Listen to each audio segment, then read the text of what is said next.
ખરડી રહેતો 2023માં, પણ આ લોકોના ત્રાસથી મેં એને ગામ મુકાવી દીધું છે. અત્યારે હાલ રાજકોટમાં રહીએ છીએ ભાડે.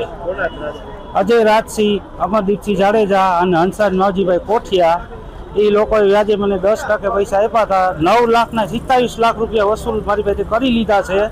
છતાંય હજી મારી પાસે પઠાણી ઉઘરાણી કરે છે. જો અમે પોલીસને ફરિયાદ કરવા જાય છીએ, કાલાવડ ગ્રામ્ય પોલીસને, તો અમારી ફરિયાદ લેતા નથી અને અમને મારીને એ ભગાડી દે છે કે આમાં તમારું કાંઈ નહીં આવે, હવે જે કાંઈ છે એ તમારે કોર્ટમાં વ્યાજ આવે. અને બહાર નીકળી તો અમને વ્યાજવાળા મારે છે.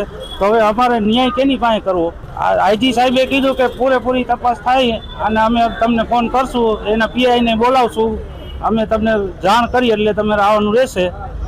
એ અત્યારે એ માહિતી અમને આપી છે. આ પીડાતા હતા હું છેલ્લા 3 વર્ષથી પીડાતો હતો, જેનો કોઈ ઉકેલ જ ન થાય. અજય રાજસિંહના બધા એવા ત્યાંના ખરેડીના બુટલેગર છે ગામના, કે કોઈને જવાબ નથી આપતા. પોલીસ પણ એના પ્રોટેક્શનમાં અત્યારે છે. આઈજી સાહેબની કામગીરી એટલે બહુ સારી છે અને ભગવાન સમાન છે. એટલે આજે અમે એને રજૂઆત કરવા આવ્યા છીએ. 3 વર્ષમાં અમને કોઈ ન્યાય આપેલો નથી.